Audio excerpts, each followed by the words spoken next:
बिस्मिल्लाहिर्रहमानिर्रहीम अस्सलाम वालेकुम। आज हम आपके साथ बहुत ही अच्छे हैक्स और लाइफ टिप्स शेयर करने जा रहे हैं जो आपके पैसों को बचाएँगी, आपके टाइम को बचाएँगी और आपको सुघड़ बनाएँगी अपने घर में। और आप बिल्कुल लो कॉस्ट में आप बहुत सारी चीज़ें तैयार कर सकती हैं ऐसी जो आपकी डेली रूटीन में यूज़ होने वाली हैं। तो हमारी यहाँ पे पहली जो टिप है वो इस तरह बलून को लेके है। बलून वैसे तो 3-4 रुपए का मिल जाता है और बच्चों के खेलने के लिए भी हर घर में मौजूद होता है, तो हम यहाँ क्या करेंगे बलून को थोड़ा-सा ब्लो कर लेंगे और उसको नाट बाँध लेंगे अच्छी तरह। इतना आपने बस ब्लो करना है कि ये वाला साइज़ बन जाए, बहुत ज़्यादा बड़ा नहीं करना। यहाँ पे जो टिप्स मैं आपके साथ शेयर करूँगी ना वो हैं जो आप जिन चीज़ों का अल्टरनेट कर सकते हैं। अब हमने ये अल्टरनेट किसका किया है मैं आपको आगे जाके बताती हूँ। आपने इस तरह बलून को फुला के रख लेना है और ये आपने बस अपने पास सेव कर लेना है। कहीं भी आप उस जगह रख दें जहाँ पे आपने ये कॉस्मेटिक्स रखा होगा। अब हमने यहाँ पे बेस अप्लाई करनी है। जब हम बेस लगाते हैं ना, वैसे तो ये हाथ से भी लग जाती है, लेकिन इसको अच्छी तरह ब्लेंड करने के लिए और अच्छी तरह अब्ज़ॉर्ब कराने के लिए ना हमें ब्यूटी ब्लेंडर चाहिए होता है। और ब्यूटी ब्लेंडर आपको पता है 500-700 से महँगा कम तो मिलता नहीं है। तो यहाँ पे आपने जिधर 500-700 का ब्यूटी ब्लेंडर लेना है ना, वहाँ पे आपने ये ₹5 का बलून लेके तो उसके साथ उसी तरह ये ब्लेंड कर देगा। और आपको ये भी फ़ायदा होगा कि ये आप बलून चेंज भी कर सकते हैं। ब्यूटी ब्लेंडर को आप बार-बार चेंज नहीं कर सकते, एक ही को यूज़ करना होता है और आपकी स्किन पे अगर एक ही चीज़ बार-बार अप्लाई हो ना तो वो मैल लग जाती है और मैली होके आपकी स्किन को डैमेज करती है। दूसरा, अगर आपकी एक ने ब्यूटी ब्लेंडर यूज़ किया है ना घर में, तो दूसरा अगर करे तो जो भी पहले की स्किन के इश्यूज़ हैं ना वो दूसरे को भी लग जाते हैं। तो इन सारी चीज़ों से बचने के लिए आप ये वाला बलून इस तरह बना के रखिए और इसको एज़ अ ब्यूटी ब्लेंडर आप यूज़ करिए। और आप इस तरह के बेशक एक पैकेट आप ले लें ₹50 का, आपके 2 साल 3 साल आराम से चलेंगे। एक तो ये है कि आप अलग-अलग सारे कर लेंगे और दूसरा पैसों की बचत है। अगली हमारी जो टिप है वो भी बहुत ही कमाल की है और इतनी अच्छी है कि आप इसको देख के इसके फ़ैन हो जाएँगे। और यहाँ पे ना आपके ढेर सारे पैसे भी बचने वाले हैं और आपकी जो सुघड़पन है ना वो भी इसके साथ अख़ीर हो जाएगा। तो यहाँ पे हमारे मास्क तो हमारे हर घर में होते ही हैं। आजकल वैसे ही डस्ट है, बहुत पॉल्यूशन है और लाहौर में स्पेशली बहुत ज़्यादा पॉल्यूशन है। तो आप मास्क का यूज़ ज़रूर किया करें। जैसे ही आपने मास्क को यूज़ कर लिया 1 दिन 2 दिन, जब वो पसीने वाला हो गया या कुछ भी वैसे आपने फेंकना है, तो उसको आपने फेंकना नहीं है, आपने इस तरह रख लेना है।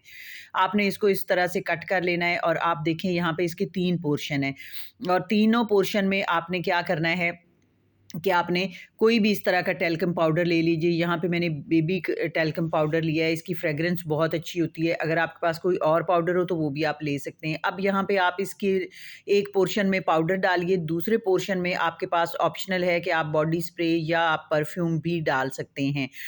और यहाँ पे इसके अलावा आप और भी बहुत सारी इसमें चीज़ें डाल सकते हैं खुशबू से रिलेटेड। जैसे आप कोई छोटा-सा सोप का टुकड़ा डाल दीजिए साथ में दूसरे पोर्शन में। तो यहाँ पे हमने बंद कर देना है इसको। पाउडर मैंने काफ़ी सारा इसमें डाल दिया है और इसी धागे से ना जो हमने कट किया है उसी से इसको हमने बांध देना है। ये आपका जो रेमेडी है ना ये आपके लिए इतनी ज़्यादा यूज़फुल होगी कि आप इसको जब यूज़ करेंगी ना तो आप हैरान हो जाएँगी कि मुझे ये पहले रेमेडी क्यों नहीं पता चली। क्योंकि ये वो चीज़ है कि हम जब भी लेडीज़ कपड़े पहनती हैं ना, जब भी किसी गैदरिंग में जाते हैं, हमने फैंसी कपड़े हर दफ़ा तो धोने नहीं होते। हम पहन के अलमारियों में रख देते हैं, हम सॉक्स जो हैं वो भी धो के हम रख देते हैं। तो उनमें ना धो के भी बेशक रख दें तो उनमें इतनी अच्छी स्मेल नहीं रह जाती, खुशबू नहीं रह जाती। आप ये वाली ना एक पोटली बना के रख दीजिए, जिधर आपने सॉक्स धो के रखी हुई हैं। आप देखेंगी कि सॉक्स के अंदर से कोई बदबू नहीं रहेगी, बल्कि अच्छी सूंधी सी स्मेल, खुशबू आना शुरू हो जाएगी। इसी तरह आपके जो कपड़े रखे होते हैं ड्रॉअर्स के अंदर, आप उसमें ये रख सकते हैं। जैसे यहाँ पे मेरी बेटी के कपड़े रखे हुए हैं तो मैं इसमें रख दूँगी। तो आप देखें ये हमेशा पड़ा रहे। आप 12-14 दिन बाद या 2 हफ्ते बाद आप इसको चेंज कर दिया करें। तो ये क्योंकि ओपन एयर में नहीं है ना तो इसकी काफ़ी लॉन्ग लास्टिंग रहती है फ्रेग्रेंस। तो यहाँ पे जैसे अलमारियाँ हैं कपड़ों वाली, उधर भी आप इस तरह करके इसको हैंग कर दें और अलमारी बंद कर दें तो आपके कपड़ों से एक सूंधी-सी खुशबू आना शुरू हो जाएगी। यहाँ पे आपने सॉफ्टनर और खुशबू वाले कितने भी चीज़ें हैं ना प्रोडक्ट बहुत महँगी मिलती हैं, तो उसको आप पैसे बचाएँ, आप ये वाला तरीका यूज़ करें, तो आपको फ़ायदा होगा। अब यहाँ पे हमारी जो अगली टिप है वो भी बहुत ही कमाल की है। जैसे हमने ये चूड़ियाँ लेनी होती हैं तो हमें गिफ्ट अगर मिल रहे होते हैं या कोई दे ले रहा होता है तो उसका क्या होता है कि हमारा साइज़ पूरा नहीं होता। तो दूसरा ये कि बहुत खुली चूड़ी पहने ना तो वो इतनी अच्छी नहीं लगती, तो लेकिन क्या है मसला कि पहनते हुए ना वो इतनी ज़्यादा तंग करती है कि हमारे हाथ ही छिल जाते हैं। तो स्पेशली मेटल की चूड़ियाँ तो यहाँ से भी हमारे छिल जाते हैं और हाथ पूरे छिल जाते हैं, और फिर उतारना उससे भी बड़ा अज़ाब होता है। तो उसके लिए आप क्या कर सकते हैं, आप उसके लिए अगर तो लोशन वग़ैरह हाथ पे लगाएँ ना तो वो चूड़ी को लग जाता है और चूड़ियों के कलर ख़राब हो जाते हैं। तो यहाँ पे चूड़ी का कलर भी ख़राब ना हो और आप स्मूथली पहन भी सकें। तो उसके लिए मैंने ये टिप आपके साथ शेयर की है कि इस तरह के जो छोटे साइज़ की थोड़ी-सी चूड़ी होती है ना, उसको पहनने के लिए आप कोई भी शॉपर ले लीजिए और इस तरह करके हाथ पे आप लगा लीजिए। ये शॉपर जो है ना, ये इसमें कमाल ये है कि ये ग्रीसी सा होता है, आपकी चूड़ी को बिल्कुल कोई नुकसान नहीं होगा क्योंकि कोई नहीं लगेगी कॉस्मेटिक उसके ऊपर, तो वो बिल्कुल ख़राब नहीं होगी और आपकी सेफ़ तरीन चूड़ी आप आराम से इस तरह पहन लेंगी। ये देखें, जो पहले जा नहीं रही थी ना, वो इतने आराम से पहनी जा रही है। और इसी तरह जब आपने उतारना है तो ये शॉपर इसी तरह आपने हाथ पे लगा लेना है और उसी तरह आपने आराम-आराम से ये करते हुए उतारनी है।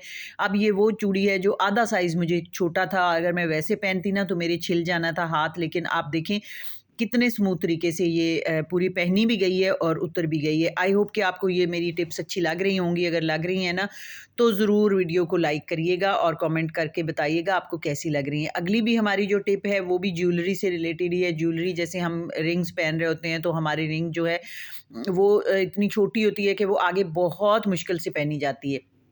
अब पहनी तो जाती है लेकिन उतारना इसको इम्पॉसिबल हो जाता है। जब हम उतारते हैं ना तो हमारी उँगलियाँ ही ज़ख्मी हो जाती हैं, और या फिर ये है कि ये जो दरमियान में हमारे जॉइंट है ना उँगलियों का बीच वाला, इससे तो बिल्कुल नहीं उतरती। तो इसके लिए भी एक बहुत ही आला किस्म की मैं टिप लेके आई हूँ आपके साथ। यहाँ पे आपने इस तरह के बारीक वाला नलकी का धागा उसको 4 फ़ोल्ड कर लेना है। मतलब आपने 4 दफ़ा उसको फ़ोल्ड करना है ताकि वो टूटे नहीं बीच में ना, थोड़ा-सा मोटा हो जाए, लेकिन बहुत मोटे वाला धागा नहीं आपने लेना। आपने यहाँ पे रील का धागा ही लेना है जो कि आम कॉमन कपड़े की सिलाई में यूज़ होता है। लेकिन उसको 4 दफ़ा मैंने फ़ोल्ड करना है ताकि वो उसकी थोड़ी-सी स्ट्रॉन्गनेस जो है वो बढ़ जाए। यहाँ पे ये जो टिप्स हैं ना, ये वो हैं जो हमारे रोज़मर्रा ज़िंदगी में काम आती हैं। रोज़मर्रा ज़िंदगी में ऐसी चीज़ें हो रही होती हैं, हमें समझ नहीं आ रही होती कि हम क्या करें। हम कभी तो अपने हाथ ज़ख्मी कर लेते हैं और कभी तो हम उसको वैसे ही फेंक देते हैं कि ये जी हमें छोटी है, या किसी को दे देते हैं और आपको फिर और ख़रीदनी पड़ती है। तो ये वाले काम जो है ना, ये हमारे बजट को बढ़ा देते हैं। छोटी-छोटी चीज़ों का खर्चा जो है ना, वो मिल के हमारे बजट पे असरअंदाज़ होता है। तो आप इस तरह की छोटी-छोटी चीज़ें ना, जो भी हैं उनको रीयूज़ करना सीखें, और उनको जो आपके काम की नहीं है ना, मतलब जो आपको लगता है मेरे साइज़ की नहीं है, तो वो भी, उसका भी कोई ना कोई हल ज़रूर होता है। जुगाड़ आप लगाया करें और उसको यूज़ किया करें ताकि आपके पैसे बचें। अब यहाँ पे देखें, हमने ये जो धागा बनाया था ना, हमने ये इसके अंदर गुज़ार लिया है क्योंकि हमें ना प्रॉब्लम आती है जब जॉइंट के पास से ये जाती है रिंग। तो आपने इधर से ही धागा डाल लेना है, इधर से थोड़ी-सी खुली ही होती है जो आखिर में उँगली का हिस्सा होता है ना, वहाँ आपने धागा डाल लेना है और धागे को आपने ना इस तरह करके आराम से उतारने की दूसरी अपोज़िट साइड में ना, जहाँ से जिस साइड से हमारी रिंग जो है वो उतरेगी, उस साइड की तरफ आपने ना आराम-आराम से खींचते जाना है और गोल-गोल घुमाते जाना है ताकि चारों साइडों से ना रिंग आराम-आराम से वापस आती जाए। ये वाला जो स्टेप है ना, ये आपने बड़े ध्यान से करना है क्योंकि ये धागा बीच में टूटे ना। अगर तो ये भी आप सोच रहे होंगे कि एक तरीका ये भी है कि आप जेली लगा लें और रिंग उतार लें, लेकिन जेली से ना बिलीव मी कि रिंग का कलर ख़राब हो जाता है।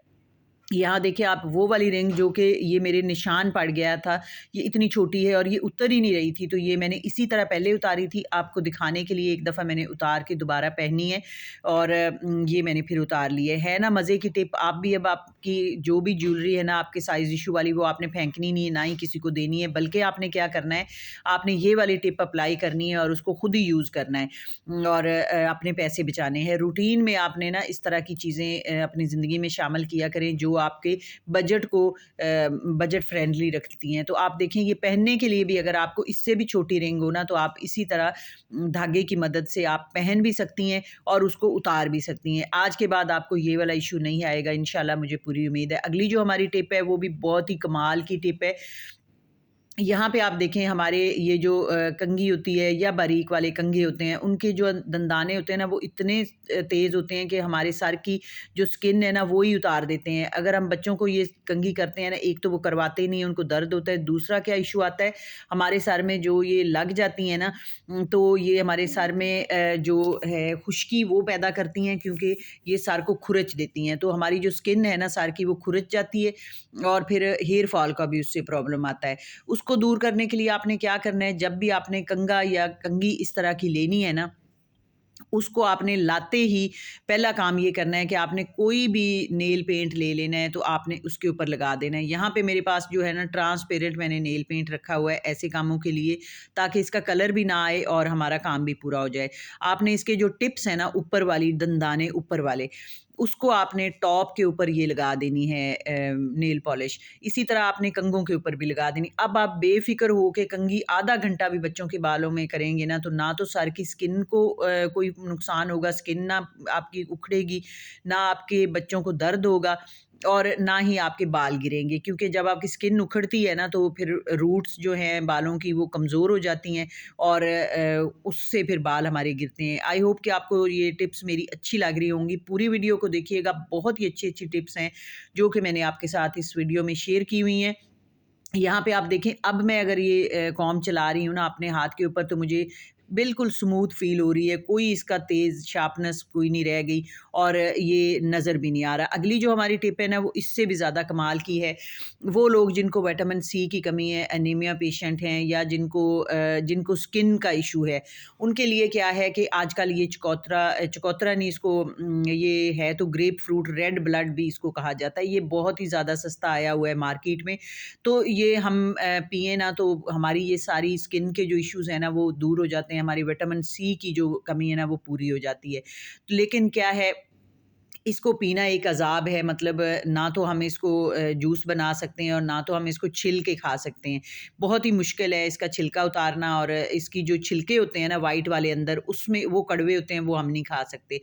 अंदर से इसके बीज वो खाने के लिए पल्प इसका हमें बहुत ही ज़्यादा तरद्दुद करना पड़ता है। तो यहाँ पे ये वाला मसला मैंने हल कर दिया है आपके लिए कि आपने इस तरह के, ये आप देखें जितना रेड आपको अंदर से नज़र आ रहा है ना, आप पिएँगी ना तो यकीन करें रोज़ का 1 गिलास अगर आप पीते हैं ना, तो इतना ही आपका कलर अच्छा हो जाएगा। यहाँ पे ना मैंने बहुत ही आसान टिप आपके साथ शेयर की है कि आपने इस तरह का फ़ोर्क ले लेना है और फ़ोर्क के साथ ना आपने ऐसे गोल-गोल अंदर घुमाते जाना है। गोल-गोल घुमाती जाएँगी ना, तो आप देखेंगी कि विदिन मिनट्स आपका ये जूस जो है ना, वो सारा निकाल के परे करेगा और यहाँ पे आपका बिल्कुल छिलका रह जाएगा और एक कतरा भी जूस का नहीं रह जाएगा इस तरह फ़ोर्क की मदद से, क्योंकि ये इतना ये सख्त होता है कि ये किसी भी मशीन के साथ या नहीं निकल सकता। अगर हम जूसर में डालें ना, तो कड़वा कर देता है जूसर इसको। तो ये वाला जो तरीका है ना, वंडरफुल तरीका है। दूसरा ये इस तरह का ये विस्कर तो आपके पास होते ही हैं, एग बीटर, तो इसकी मदद से भी इसको भी आपने उसी तरह करना है, दरमियान में रखना है और गोल-गोल घुमाते जाना है। तो पूरे का पूरा जूस ना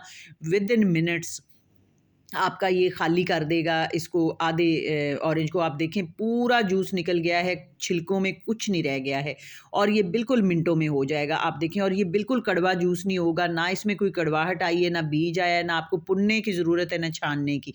तो कैसी लगी आपको ये टिप्स, आप ज़रूर बताइएगा। इंशाल्लाह अगली टिप्स के साथ फिर मिलेंगे। अल्लाह हाफ़िज़।